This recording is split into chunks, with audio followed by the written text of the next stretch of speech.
Ladies and gentlemen, welcome to the Galloway and Isbell podcast. My name is Thomas Galloway. So today I'm back once again by myself and going to do a podcast about the top books that I read in May. And this month I had a lot of extra time to read, so I was able to get through a lot of stuff. And I'd like to recommend a number of the books that stood out the most to me this month. But before we get to that, this podcast is brought to you by Moneyball Coffee Roasters. Moneyball offers a diverse and unique selection of specialty coffees and have direct personal relationships with their suppliers. You can visit Moneyball at 111 Main Street in Ames, Iowa, or you can get their coffee at the Wheatsfield Co-op or either Hy-Vee location in Ames. If you do not live in the Ames area, that is not a problem. You can order off their website, morningbellcoffee.com, and shipping is free anywhere in the United States if you order over 2 pounds of coffee. And whether you visit the actual location or order online, let them know we sent you. Okay, so let's get right into it. The first book, number 1, The Hidden DNA of Amazon, Apple, Facebook, and Google. This book is by Scott Galloway, a professor of marketing at NYU. And I didn't pick this book. It's not ranked number 1 just because he has the same last name and he teaches in my major. But those things did help. I think that this book itself was incredible. It's one of the few books I read where I didn't really want to get through it. I just was enjoying it to the point that I wanted just to go on for a very long time. But I think I did discover Scott Galloway on Twitter probably he stood out more likely because he had my last name. So I guess there's a little bit of bias there. But by the time I created these rankings of top 5 books that I read this past month, it had nothing to do with his name or his profession. But this book, he is really good. He has a YouTube show as well called Winners and Losers. I think he was doing it every week. They haven't been doing it on a regular basis for a long time now.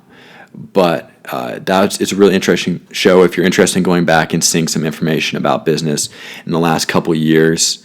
And this book is really good for business students and anybody who wants to make sure they have a foundation knowledge of the modern business environment. Sometimes as business students, we can get too caught up in the individual aspects of our major and not really understand the business environment as a whole. And I think what a lot of people don't realize who are outside of business, and even people who are business students, is that at the very beginning, we are business students. That's what we are first. And then after that, we are more specific and we get into the area that is our official major. But for me, out of the 41 classes I had at Iowa State, only 7 of them were marketing classes. So it's really important to not get so specific in your major that you don't have a general idea what's actually happening in the business environment. And even though Scott Galloway is a professor of marketing, at no point do you feel like this book is entirely down that path. He definitely talks about those aspects, and these businesses as a whole, Facebook and Google, have make their primarily their revenue off advertising, so it is a very important aspect of it. But he is covering the business environment as a whole and talking about these 4 companies. And there's a number of facts that stood out. So this book, the structure of this book, and one thing I'll do as this podcast goes along is I'll have all these titles listed down in the description of this podcast in case you do not want to listen to this whole thing or you just want to get the names of the books that I'm recommending. So you can feel free to check that out. But I'd like to go through a few of the facts from this book, and I was going to talk about the structure. He goes through each of these companies, and he refers to them as the 4 horsemen. So they're by far the four most dominant companies right now: Amazon, Apple, Facebook, and Google. He goes through each of them, explains what their strengths are, what their weaknesses are, typically their strengths because of how dominant they are, and then That's the first half of the book. The second half of the book is him speculating on who could become a fifth horseman or who could replace one of these four companies in the future. He speculates about Netflix, Tesla, Uber. This was a couple years. This book came out in 2017. I should mention that. And a lot of the information is from 2016. A number of the statistics I'm going to mention have remained fairly consistent since then, but there definitely has been some changes. I mean, there's been a lot of developments with Tesla since then, with Elon Musk. And so things have certainly changed, but it does not feel outdated in any way. So here's some interesting facts. Starting with Amazon, more people have Amazon Prime than have guns in this country. It's like 52% have Amazon Prime, 44% have guns. That was in 2016. It's changed slightly. I believe Amazon Prime numbers have stayed consistent. And then moving on to Apple, this was really fascinating about Apple. In 2016, their global smartphone market share was 14.5%. So they sold a very small percentage of the total phones in the global market, but their global profit percentage was 79%. So even though they're only selling less than one of every five phones, they are making $4 of every $5 in profit that the global smartphone market has available. And that kind of margin is incredibly difficult to reach. They've done it a lot because of their brand image and the fact that it's a luxury product that is pretty common, but it still manages, because a lot of the design is a big part of this. But because of that, it's able to, even though it's fairly common, at least in a lot of circles in the US, it still has this feel of a luxury product. And there's a really good video that Simon Sinek did. It's a TED Talk. It is one of the lower levels of TED Talks when he gives it, so it doesn't really feel like a TED Talk, but he's talking about great market. It's called How Great Leaders Connect with. It's something about great leadership, but a lot of it is about marketing products, and how subpar or mediocre marketing focuses on talking about the positive aspects of each product, whereas great marketing, the company focuses and promotes what they believe. Whether it's true or not, that's what they focus on. And eventually, if you can get people to believe what you believe as a company, they'll buy any product you have to put out there. You don't have to justify each product that you put out by its individual merits. Instead, you just say, this is who we are, and anything we make is going to be good, and you can buy it. And now, it especially helps when you're a company like Apple, where the devices connect, and it's really easy to put everything together. That's certainly an aspect of it. But Apple has done a really good job, and Sinek highlights this more in his TED Talk about how Apple's done a really good job of highlighting what they believe. Eventually, people start to just get on board, and they have high brand loyalty. And even though brand loyalty is something that has really fallen off in the consumer markets in the last, I don't really know the exact number of years, but certainly in the last 10 years. And a big part of that is consumers are certainly not rational yet, but they're getting closer. And a lot of that is because of consumer reviews. So before you look at a number of different products, you kind of make a judgment based on price and how it maybe looks and maybe a few things you've heard. But now, especially with Amazon, we have access to thousands, if not more, of consumer reviews. And you can actually quantify the quality of a product in a ways that you couldn't before. And this has given people the ability to be rational or more rational. Whether they actually take advantage of that is not always clear, and a lot of times we probably don't because we're people, but it certainly has helped. And so that gets back to the point. Brand loyalty is dropping significantly, especially among younger people, and the few products that can maintain brand loyalty, like an Apple, are doing it because they're getting consumers to believe in what the company seems to believe in. Whether it does or not, like I said, may not actually matter. Okay, so on to an interesting Facebook fact. Galloway talks about how they have enabled scale and targeting to no longer be mutually exclusive. So the ability to scale. So you're marketing to a large group of people or a small group of people, but by scale you're trying to do as many people as possible, but you don't have the ability to then target very specific segments. Facebook has enabled that. So you can either decide for scale. So scale, we're going to market to everybody. We don't care about what segments we're going to. Obviously this is extremely inefficient and not very cost effective. It's incredibly expensive to do it this way.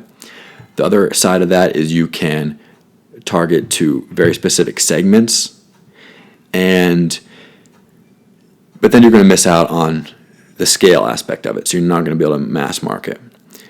What Facebook has enabled is for companies to bring those two together. So Facebook has access to tons of consumers, but they also have so much information on different people that you can segment a target market fairly easily through people's likes, their basic demographic information. And I wanted to talk a little bit about how you break up a target segment, because that's one thing that's misunderstood, I think, to a certain extent. I'll get to that a little bit later. There's a number of different aspects beyond demographics, which we always hear tossed around, but there's a few different other very important parts to that.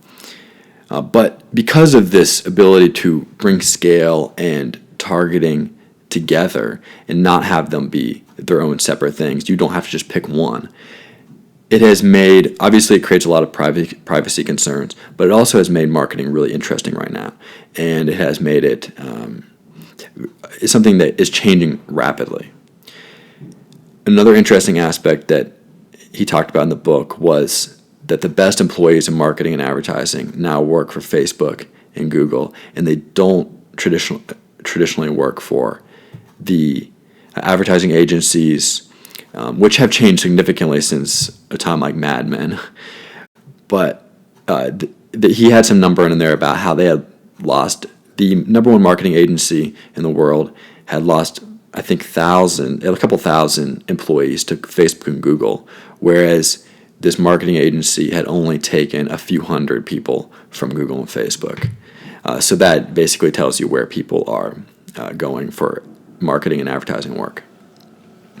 The last interesting aspect of this book that I wanted to talk about was this algorithm that Galloway came up with. He has a number of different companies in addition to being a professor. And one of those companies works with marketing analytics. And they have this T algorithm, which outlines 8 factors that help firms better allocate their capital and decide what projects to work on, how to market, a number of different things. So I'm going to go through those 8, and I think they're really interesting, and it helps you kind of understand, as long as you agree with this. I'm sure people who are incredibly knowledgeable might have some different qualms about certain aspects, but I think it's really interesting. So the number one factor, and I don't know if this is in any particular order, I think he just has them laid out. Product differentiation. So pretty straightforward, and just having the ability to separate yourself from other companies. Number 2, visionary capital. So having the ability to tell investors and show investors that you have incredible idea, you have a way to get there, you aren't just okay with the typical business environment, you don't want to be stagnant, you want to go out there and really change things. And he mentions Google's and Facebook's vision and how this has helped them get cheap capital, which is really important. Amazon benefits from that a lot as well, because they have so many different projects they're working on, and a lot of people think they're going to work out, that they can have the ability to get cheap capital to do these projects and aren't having to take super high interest rates and all that. So visionary capital, he talks about Google, their vision, organize the world's information. Facebook, connect the world. And especially Facebook, now the last few years we've had some serious problems with them, and people are being quite a bit more skeptical about Facebook. But initially, that's a very powerful message, and you see that a lot in their commercials they're putting out lately to try to salvage a little bit of what they've created, is to talk about the positive aspects of connecting everybody and things that you couldn't do with any other method besides Facebook. So that can be powerful still, and initially, like I said, that would be an incredibly powerful vision. The third factor, global reach. So having the ability to sell in a lot of different markets. Apple's working on this a lot lately. They 65%, I believe this was a revenue chart, and 65% of Apple's revenue came internationally. For Facebook, 54% of their users are international, and Google, 53%. I don't remember exactly what this is referring to, but have over half of something was outside the U.S. Amazon, on the flip side, is the only company of the four below 50 at 32% of sales coming outside the U.S. Obviously, that's either 2016 or 2017. These numbers obviously could have changed. Amazon, that's something they would be working on naturally, so that number could have gone up since then. I didn't double check what the current numbers are for that. The fourth factor, likability, and this is obviously important, and it can go beyond just likability. It could be simply having a coherent brand face that the world can see. We did a case study in our last marketing class about Samsung, and about 20 years ago, if you look up Samsung's history, they are an incredibly differentiated company. They're in a bunch of different markets, a bunch of different types of products, from washing machines to obviously computers and phones, and all over the place. It's crazy. You can find some pretty cool YouTube videos about all the stuff they do. But one problem they had about 20 years ago is when they were actually trying to get into marketing, or at least develop some kind of consistent brand image, is they were in so many different markets in so many different countries with so many different products that it was just confusing. Like, nobody really knew what they stood for. And they had something like 20-some different logos and different slogans. It was chaos. And they had at least 20 different advertising agencies. I'm getting the numbers a little mixed up, but it was at least double digits with both the logos and with the advertising agencies. Obviously, having 20 advertising agencies is a problem. So they unified a lot of this. They got one primary advertising agency and tried to make their brand much more coherent, and tried to develop a vision, a narrative, a story about their brand. And I don't know if it's really worked. I mean, certainly not on a scale like Apple, but I think it's a necessary thing for companies these days to create some of that hard-to-find brand loyalty, is to have a story, a narrative about your company. And that's ultimately one of the reasons marketing is so important, is because people really do care about what your company stands for. And like I said, in an era of low brand loyalty, that's even more important. You can be one of the few companies who has that because of your story. Okay, on to the fifth factor, vertical integration. It's basically being able to control the consumer experience. And this is another important aspect.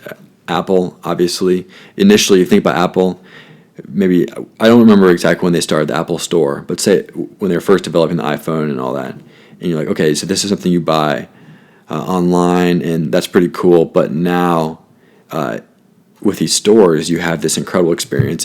Their stores are like nothing that you see in any other store in a mall or wherever you're going.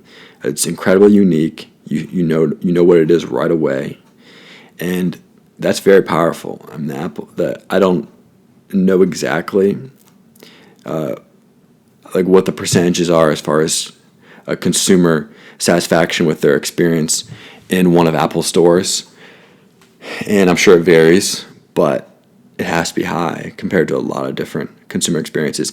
And one thing that he mentioned in the book a lot is that the brands in retail who are actually having success, like Sephora, he mentioned Home Depot, but Sephora, I go in there, it's 95% women's stuff, but I go in there to get clone samples, and they really do have an incredible consumer experience. The employees, first of all, there's a lot of employees. The ratio of employees to consumers is very high. I don't know what it would be exactly, but it's certainly high. And they are very helpful. They're not annoying by any means, but they've really figured out that, okay, so maybe a lot of these retail companies are like, okay, how do we compete with Amazon? All right, well, maybe you're not going to be able to. Maybe you just change the consumer experience and find a way to differentiate yourself from online shopping in the only way you can, which is to make that consumer experience as great as possible.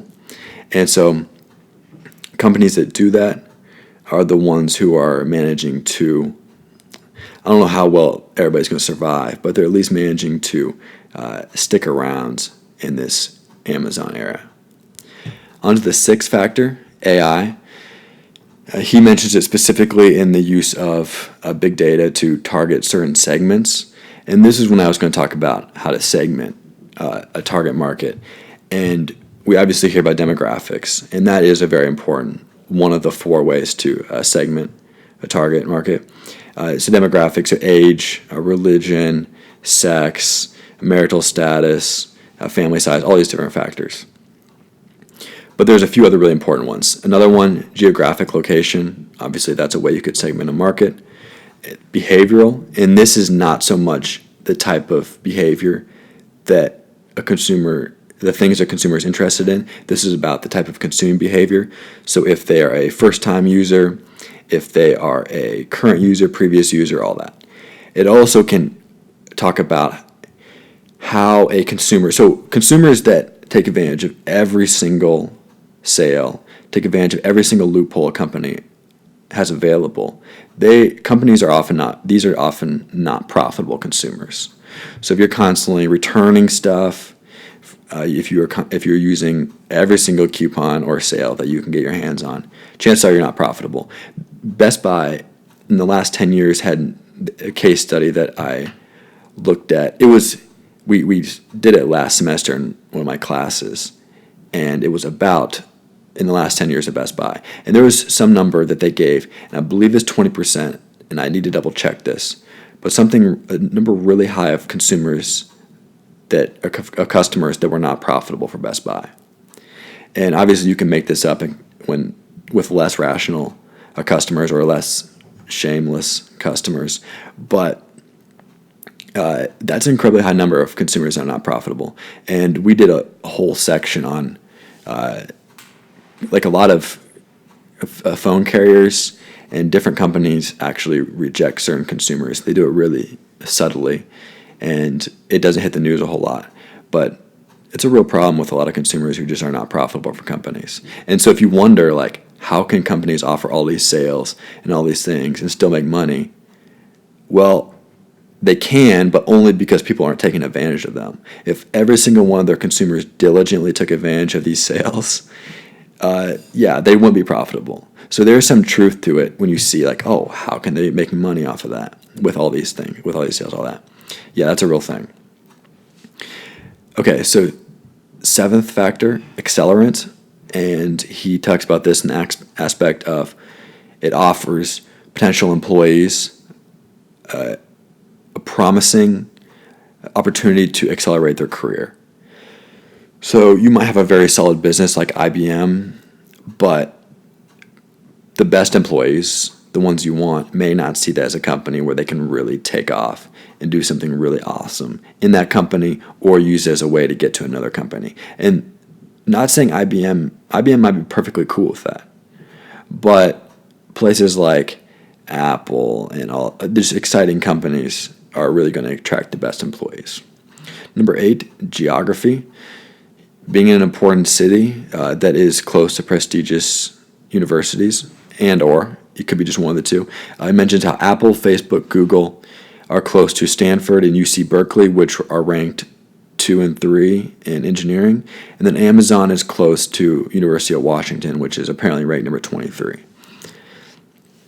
And those are the 8 factors that he came up with that would help firms better allocate capital. So that is all I have for this book. It is, once again, The Hidden DNA of Amazon, Apple, Facebook, and Google by Scott Galloway, professor of marketing at NYU.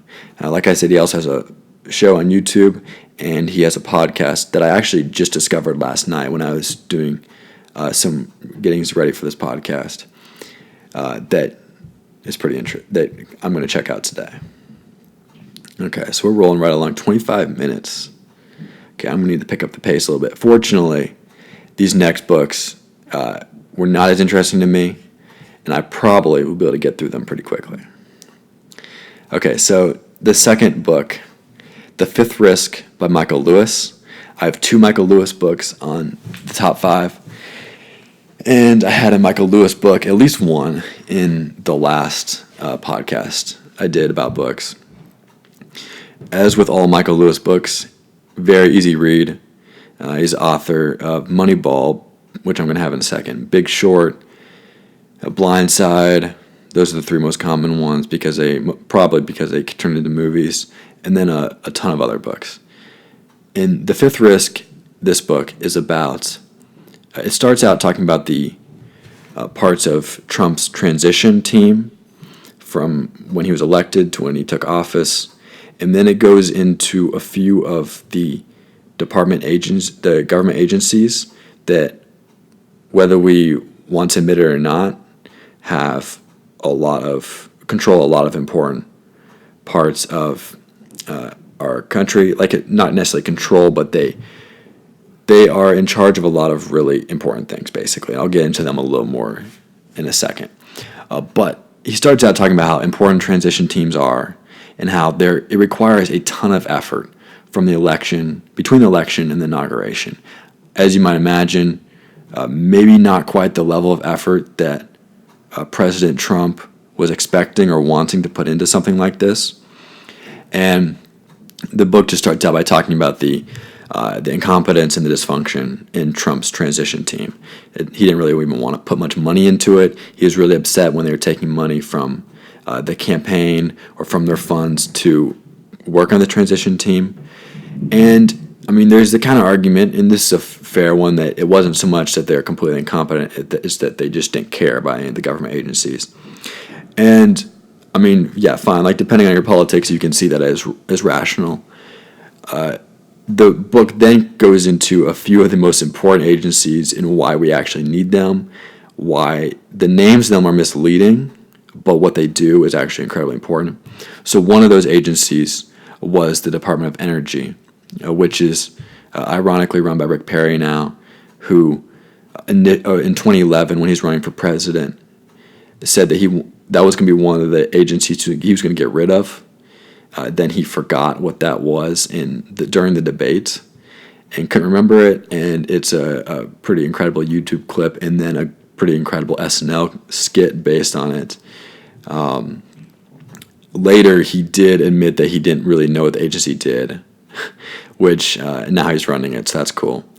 About half the agency's budget in 2016 went to maintaining the nuclear arsenal and protecting Americans from nuclear threats.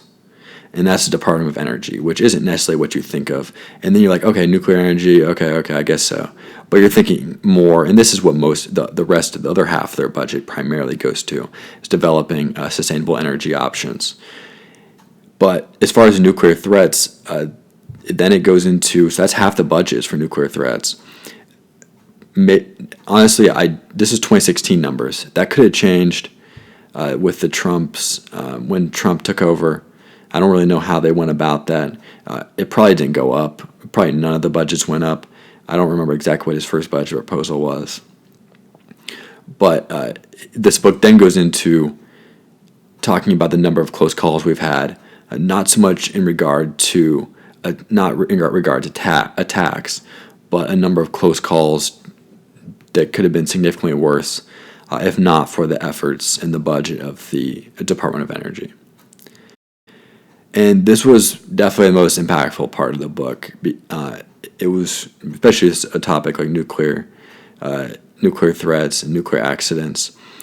And I tend not to overreact about things like this, like, oh, this doomsday, like somebody's going to mess something up, because generally I assume that the people who are in control are competent enough to not let terrible things happen. That is not really necessarily how I have felt the last 2 years. I think I'll go back to feeling that way at some point. I don't really care it's not that I don't care, but as far as things like this, whoever the president is, whatever party is, it's like, okay, Usually this person's very competent. They care enough to put competent people in place, and you don't have to really worry about something like this. I haven't felt the last couple of years. And, like I said, I'm not really, there's a lot of people who overreact about stuff. I don't really think I fall into that category. Maybe some people still think that's the case. That's fine. But this book really did highlight some stuff that made me a little bit concerned about the situation we're in. It's still really ironic that Rick Perry runs his agency. That is pretty crazy to me. Okay, so the other agency, one of the other ones he talks about was the Department of Commerce, which is a very misleading name. And that's part of the problem with all of these, is the names tend to be very confusing. The Department of Commerce spends over half their budget. It goes to NOAA, the National Oceanic and Atmospheric Administration, and work on weather. When you think about commerce, you think about injecting money into different businesses where it is best used, and that's certainly some of the stuff they do. But when over half your budget goes to the Weather Service, that's confusing. And the Trump transition team obviously didn't realize exactly what it did, and they put people in place who just weren't equipped to handle this. Honestly, I think that's all I have for that book. I didn't take too long, flew through that one pretty well. But it's definitely sobering in a way that there's a lot of articles out there about different things, and people trying to get people to freak out about different presidents, especially the current president. But Michael Lewis is a really reputable author. He's written a ton of books. You don't get this strong partisan vibe from him. You don't really feel like he's on one side or the other. And he's just an incredibly rational guy who's writing a book making us aware of how they really don't care about anything. And they certainly didn't at the beginning. Maybe they're realizing it now as it becomes a little more real. Certain situations and the work that's actually involved to run an administration. But it's a really interesting book, and I would definitely recommend checking it out. It's only just over 200 pages and a really quick read. You can fly through it. It's interesting stuff. So that was The Fifth Risk by Michael Lewis. The third book, Zen and the Art of Motorcycle Maintenance by Robert Pirsig. I mentioned some quotes from this book on previous podcasts that you might have heard, including The High Country of the Mind, in like episode maybe 19 or 18, something like that. This book is it's autobiographical. This guy rides from Minnesota to San Francisco, I believe, on his motorcycle with his 10-year-old kid. And he writes about some of the specifics of the trip while also discussing different philosophical topics that he's thinking about as they're riding. He has different topics that he approaches. He plans it out to a certain extent, what he's going to consider, and in true philosopher practice. So with the title, you can imagine that it's a lot of stuff about just enjoying the journey and appreciating it. At one point, they stop riding and they climb a mountain. I don't know how big the mountain is, 10-year-olds with him. But his quote from that is that it's the sides of the mountain which sustain life, not the top. Here's where things grow. And it's a good way of putting it's about the journey, not the destination. Once you get to the top, there's really nothing there. Just come on down. But the journey going up there is really powerful. And, that's a lesson that is always good for me to remember and always good to be reminded of. The next thing, he talks about motorcycle maintenance a lot, obviously, in the book. Maybe not quite as much as you'd think with the title. But he's talking about how it forces you to stay in the moment, to avoid mistakes, similar to most other things he's talking about. And he also talks about how humbling the work is and that you really can't BS your way through it like you can in certain areas of life.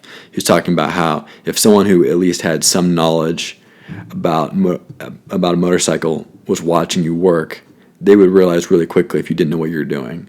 Whereas if you're watching somebody and a lot of other jobs, they could really fool you for a long time if they didn't know what they were doing. And so I thought that was really cool. I like things like that in life where anybody who goes through it or finishes it or can do it it's really real. There's no posing going on. And so that part was pretty cool to me. And then the thing we talked about before on the other podcast, the high country of the mind. And he talked about this about a third of the way through the book. And I really like that whole quote, so I'm just going to read it. The high country of the mind. Few people travel here. There's no real profit to be made from wandering through it. Yet like this high country of the material world all around us, as they're driving through Montana, it has its own austere beauty that to some people make the hardships of traveling through it worthwhile. In the high country of the mind, one has to become adjusted to the thinner air of uncertainty and to the enormous magnitude of questions asked and to the answers proposed to these questions.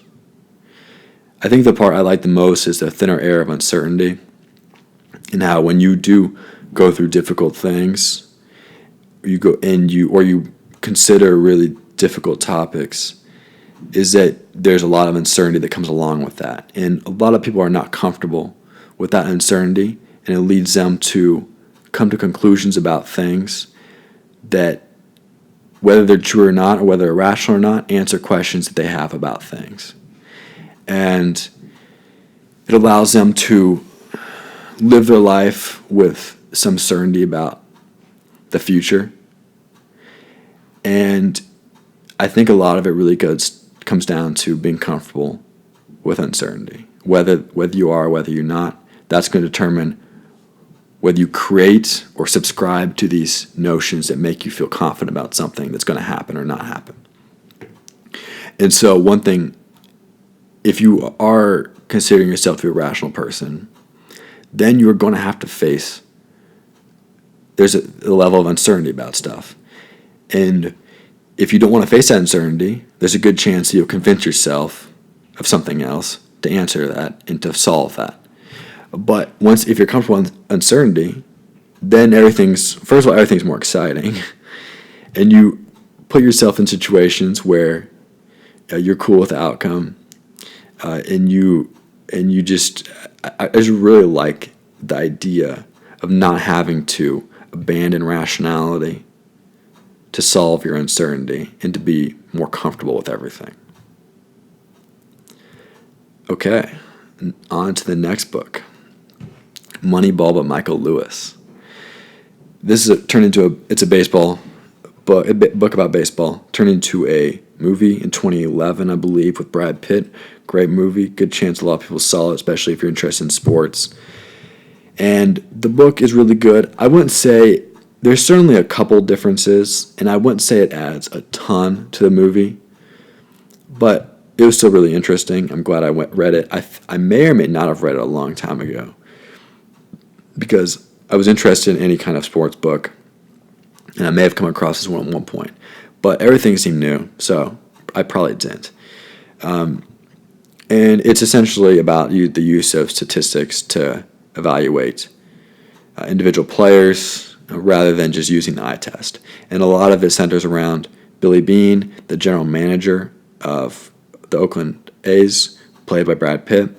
And he was projected as an incredible prospect when he was in high school. He was drafted number 1 overall, and a lot of it was based on he passed the eye test. He was tall, he had a good swing, he looked like he was going to be a great baseball player. And if scouts had actually used this statistical approach, they would have realized he wasn't as good as he looked.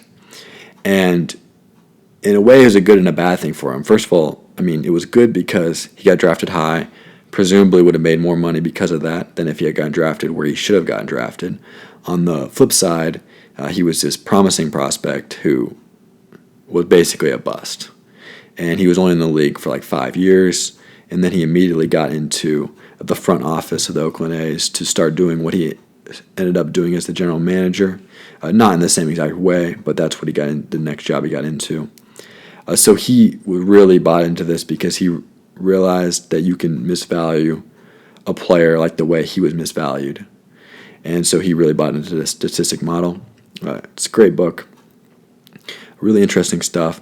It also made me consider a little more about the whole argument of stats in sports and analytics in sports, which obviously have come a long way in the last 20 years or so. And you hear a lot of people talk about the Moneyball phrase or term is tossed around all the time with different things, tweaked a little bit here and there.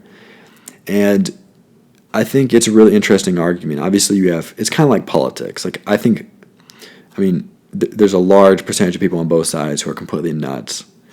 And I think the people who are the most nuts are the people who don't believe that statistics have any place. But then I also can't stand the people who think that the only thing that matters are statistics, and they use the wrong statistics, which is a really common problem in basically every single argument about anything. But using the incorrect metrics to evaluate people and basing it all on. So a good example is in basketball. People always talking about individual matchups and comparing players, and that makes it clear you've never watched a basketball game, because what you'll understand the first thing you watch is everybody tries to get the switch onto the worst defender. That's all the Cavaliers did in 2016 in the finals, is they did screens with Steph's guy and got Steph on LeBron or Kyrie and did whatever they wanted to. And that was their goal every single possession. So the individual matchup then is meaningless. And so to go through and like compare the statistics of every single matchup and say, oh, this team's going to win because he's matched for the best, is obviously ineffective. Now, I know that's the people at the high levels who are using these on teams are probably smart enough to see past that. But I have anecdotal experience talking with people about sports who are into statistics. I've worked at a company that does a lot of stat work and business analytics. So a lot of people that work there are interested in sports analytics, and this is a really common thing to hear people talk about the analytics of sports, and they see anybody who doesn't consider every single statistic to be valuable as someone who's behind the curve, as one of these old people who doesn't appreciate the use of analytics in sports. And I get to that to a certain extent, but at the same time, I mean, you have to understand the statistics you're using, are they actually relevant? And, I mean, that's a huge problem, too. So, like I said, it's an interesting debate. It's a lot like politics. And there's a very smart place somewhere in the middle that I think would be best if people found it. Okay, and the last book I have, and this is going to take about 30 seconds, is Into the Wild by John Krakauer. I think that's how I pronounce his last name. It's about the guy who got lost when he was 22 as he was exploring the Alaskan frontier, died in the bus. It was a good book. Yeah, it was fine. It was quick and easy to read. It was interesting enough. I don't know. I think books like that, stories like that are interesting to me. But I didn't quite feel like enraptured as I felt like I should have been based on the way everybody talked about it. But, it's still a good book. So anyway, it's in the top 5 because I read 6 books this month. So it's not that hard to make the top 5 within a month. So that's why it's here. But honestly, am I recommending it? It's quick, easy to read. A lot of people have read it. You can then watch the movie with the knowledge of the book. Yeah, that's basically all I got. All right, 44 minutes, pretty solid stuff. Okay, so if you found this one interesting, and if you like these podcasts where I recommend books and talk about them a little bit, I'll be glad to do more if people like it. I don't want recommendations about it, how to do it better, but I definitely would like to do more of these, then I will either way. But if you like it, share with other people. If you read some of the books that I mentioned here and you really like it, I'll be really glad to hear about it and we can talk about them. Yeah, that's all I got. All right, everyone, have a great day.